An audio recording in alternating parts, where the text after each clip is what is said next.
You are going to hear a news broadcast about proposed developments in a local area and about a local college. First, you have some time to look at questions 1 to 4.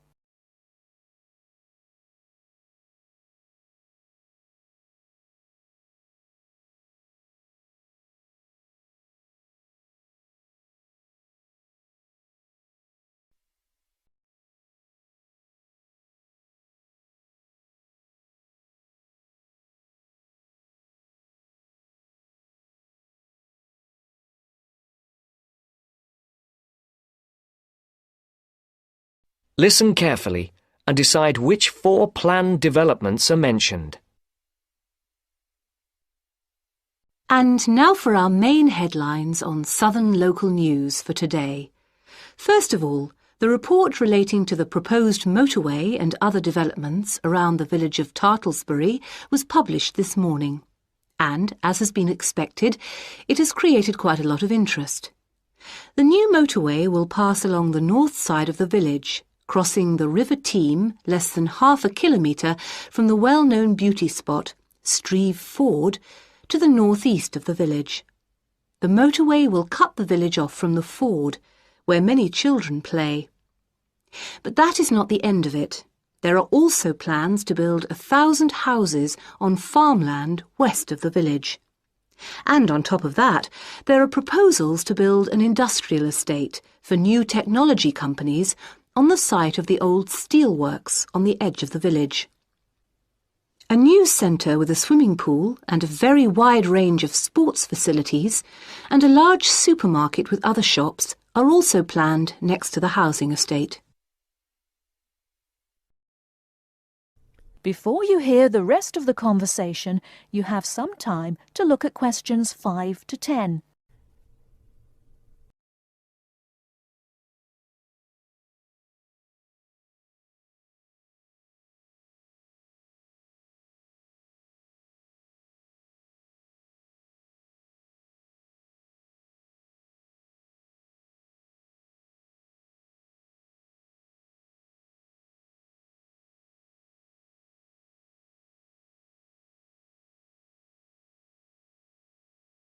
Now listen and answer questions 5 to 10.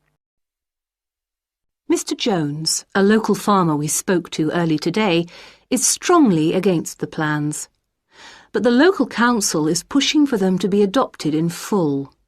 They say that new housing is needed in the area and that it is an opportunity to take advantage of government grants for setting up new technology developments.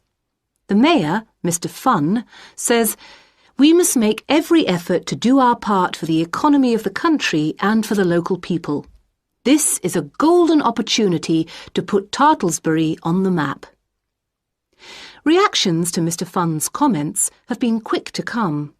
Surprisingly, when we contacted the spokesman of the local conservation group, he was very much for the planned developments. But not all the local groups support the scheme.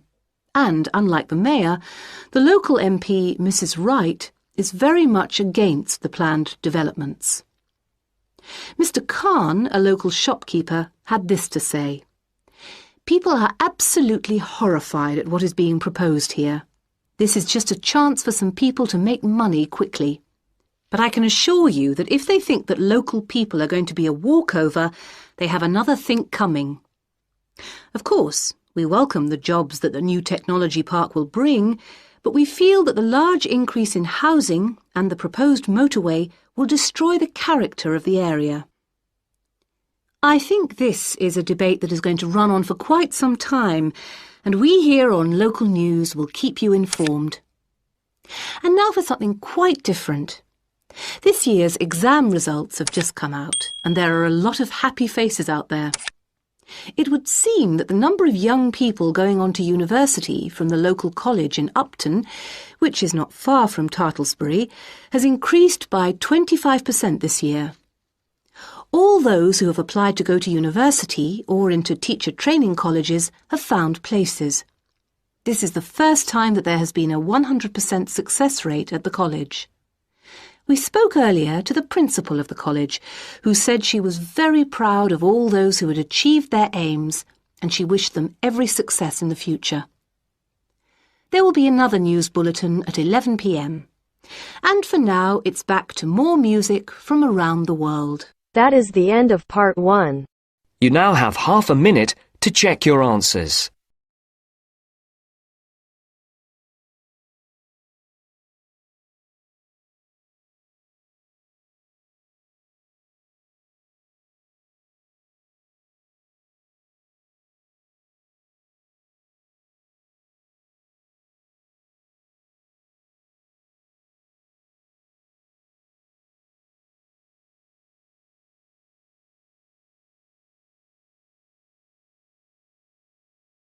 Now turns to part 2. Part 2. You'll hear two students discussing a survey they have to write as an assignment. First, you have some time to look at questions 11 to 16.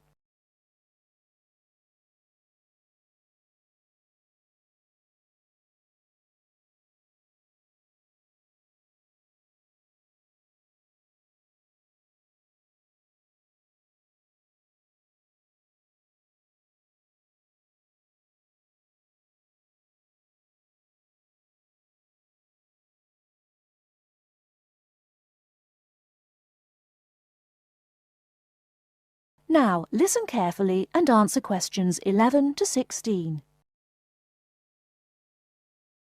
How is your market research project going, George? Very well, actually, Anna. I've just got the results of the survey back, and so now I have to draw some conclusions from the information I've collected. That's good.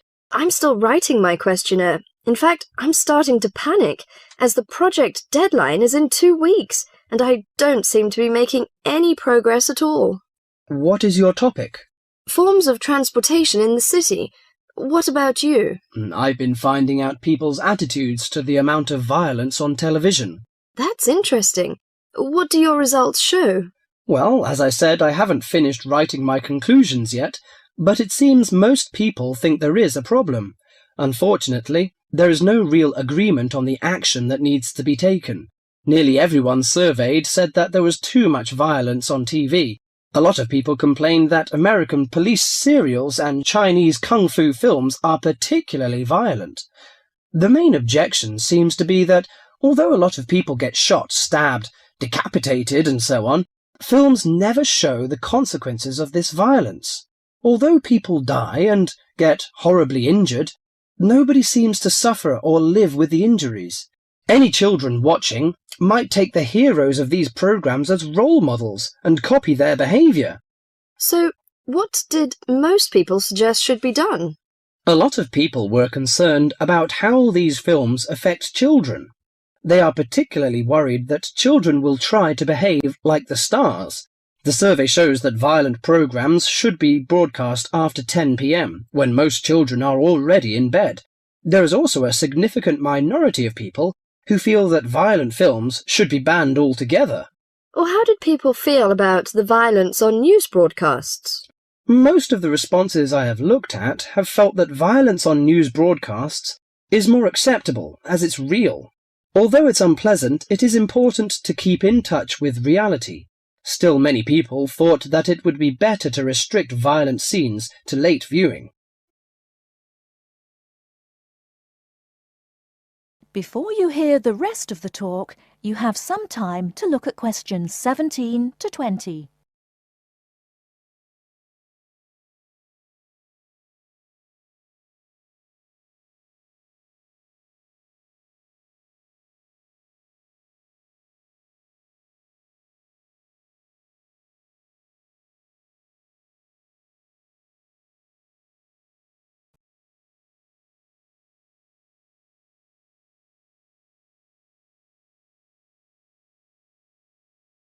Now listen and answer questions 17 to 20. Your survey sounds very good. How many people filled it in? I gave out 120 and I got 70 back. That's a very high rate of return. Who did you give your questionnaires to? I gave a copy to every student in my hall of residence and a few to friends from other colleges. Don't you think that this will influence your results? How do you mean? The people in your hall of residence are all about the same age. They're all students and from similar backgrounds. Therefore, it is likely that they will have similar opinions. Your results represent student opinion, not public opinion. So how are you going to do your research? Well, I'm going to interview my respondents in the shopping mall. What I'll do is ask people if they have 5 minutes to spare to answer a few questions. If they agree, I will ask them some multiple-choice questions and tick off their answers on my sheet. Isn't it very difficult to ask meaningful questions using multiple choice? Yes, it is. The secret to writing a successful survey is to write simple multiple-choice questions that target the information you're looking for. There, it's better to write a lot of short, specific questions than longer general ones. So that's why it is taking you so long to write. Yeah, but I hope I'll be ready to start interviewing at the weekend. The end of part 2. You now have half a minute to check your answers.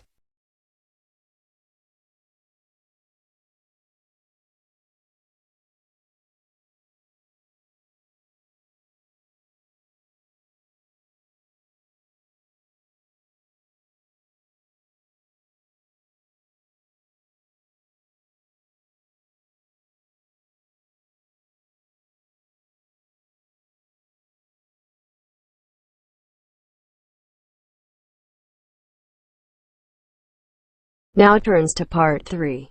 Part 3. We'll hear a discussion between a tutor, Dr. Lester, and two students, Greg and Alexandra, at the end of a talk about music. In the first part of the discussion, they are talking about some of the students' favourite instruments and favourite styles of music. Complete the table showing the students' opinions. Choose your answers from the box. There are more words than spaces, so you will not use them all. You may use any of the words more than once. First, you have some time to look at questions 21 to 26.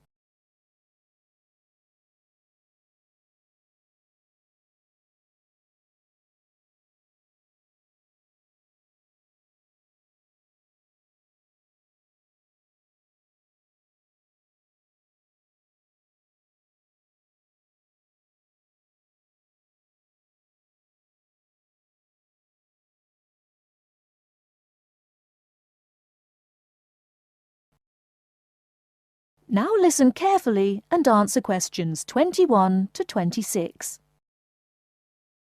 I think it's time we looked at the results of our survey. What did you find out, Alexandra? We're a group with very diverse tastes, Dr. Lester. I'm not surprised. What were the favourite instruments? Well, Greg loves drums. He told me he played drums when he was at primary school, and now he plays drums with his friends at weekends. They have a band. Good. What do you like to play, Alexandra? My favourite is the guitar. However, I haven't played for years, so I keep hoping to start again. Will I go on with the others? Yes, please. Katya is like Greg. She loves to listen to drums. She says she's not a player, just a listener. Rachel, as you know, is a violinist, so of course it's natural that she should favour the violin. So we have two people who love the sound of the drum and two who like strings. The violin for Rachel and the guitar for Alex. What does Harry like? Harry says the best instrument of them all is the piano. He claims it's more versatile than any other instrument. Emiko plays the piano, but her favourite instrument is the flute. The flute? Yes, Emiko plays the flute too, of course. Thank you, Alexandra. Greg, will you tell us the students' favourite style of music? We're really very conservative. My favourite is classical music, and that's Alexandra's choice too. Katja claims to like rock. So that's a vote from Greg, Alexandra and Katja. Doesn't Rachel prefer classical music? Rachel made a choice which surprised me. She plays the violin, so I expected classical or opera. But Rachel says that she prefers country music. How interesting. What's Harry's choice? Harry likes to listen to opera and loves to go to see a performance. He says opera has everything, colour and spectacle and theatre and great music. And Emiko? Emiko says jazz is her favourite music. She goes to listen to jazz every Friday evening. She also likes opera, heavy metal, classical, but jazz is the best. Thank you, Greg. I wanted to see what you all liked so I could understand your musical tastes more. And I want to move from this to a discussion of the physiological effects of music. In the second part of the discussion, Dr. Lester will talk about the way music affects our bodies. Before you hear the rest of the talk, you have some time to look at questions 27 to 30.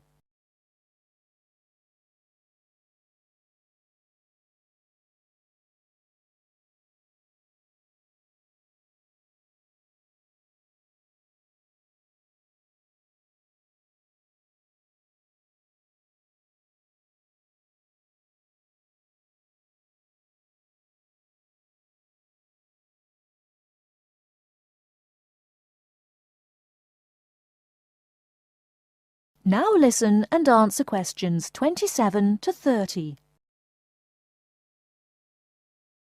For the purposes of this discussion, I'm going to divide music roughly into two types: music which stimulates us and music which calms us. It seems that music which stimulates us gives rise to actual changes in our bodies. We listen to exciting music and our hearts beat faster, our blood pressure rises, and our blood flows more quickly. In short, we're stimulated. Soothing music, however, has the opposite effect. We relax and let the world go by. Our heart beats more gently, our blood pressure drops, and we feel calm. Alexandra, can you think of things which help us to relax? Gentle rhythms? Yes, in part. The melodies which help us to relax are smooth-flowing and often have repeated rhythms. These rhythms are constant and dynamic, a little like the crash of the sea on the beach. Their very predictability is sedating, relaxing. By contrast, very loud, discordant music with unpredictable rhythms and structures excites and stimulates us. These two generalizations about the differences between music which stimulates and music which soothes are true as far as they go, but they are far from conclusive. We still have a lot of research to do to find out what, for instance, people of different cultures hear and feel when they listen to music. This department is taking part in a continuing study on the influence of culture on musical perception, and we'll talk about that more next week. That is the end of part 3. You now have half a minute to check your answers.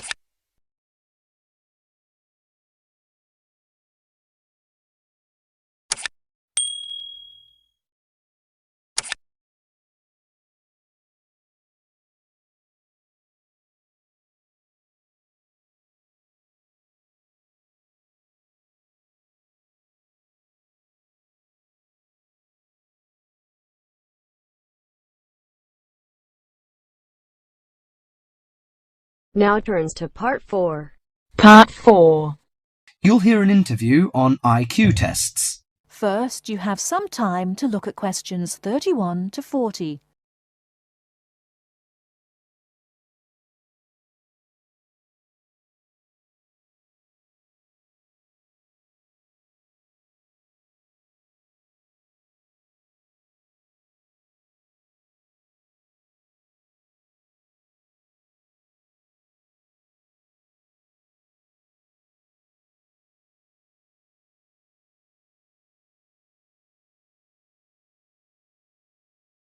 Now listen carefully and answer questions 31 to 40. Mrs. Kellerman, a specialist in child psychology, is interviewed by Bridget. Mrs. Kellerman, why is it that some children perform much better than others at school? Obviously, it can't be denied that certain children are brighter than others, but it's not as simple as that. A lot of emphasis is placed on intelligence measured by tests, so-called IQ tests, which only measure certain types of intelligence, such as basically linguistic and numerical skills, or reading and mathematics to put it plainly, which is unfortunate because some children are bound to suffer. A good example was a friend of mine's son who was kept out of the top class at school because of his average IQ. That's around 100. His father, though he had no idea his son was going to be an architect, always said he was a clever child. Apparently, he was able to picture things in his mind and draw accurately at a very early age. The point is that his university life might not have been so difficult if his ability had been recognized sooner. What you're saying, then, is that some children have abilities that are not easy to measure, that aren't appreciated by many schools. Precisely. And if these schools are not spotted sufficiently early, they cannot be developed. That's why, in my view, there are so many unhappy adults in the world. They are not doing the things they are best at. What are those other kinds of intelligence? How can we recognize them in our children? Well, take musical talent. Many children never get the chance to learn to play an instrument, but while they might not become great artists or composers, they may get a lot of pleasure and satisfaction. Musically gifted children are fascinated by all kinds of sounds, car horns, animal noises, and so on, and they can easily recognize tunes and sing them in key. How can a parent encourage them? Sing to them and teach them new songs. Buy a piano, or even a cheap instrument such as a recorder. If you can afford it, send them to music lessons as soon as possible. Play recordings of different instruments to them. What about a child who is good at sport? Could that be described as a form of intelligence? Most certainly. We psychologists call it motor or bodily intelligence. These children move gracefully and handle objects skillfully. A child who finds it easy to take things apart and use various tools may well become an engineer with the right encouragement. We should give them models to make and take them to science museums. However, unless these children are also good with words and numbers, they will probably not do well in school examinations.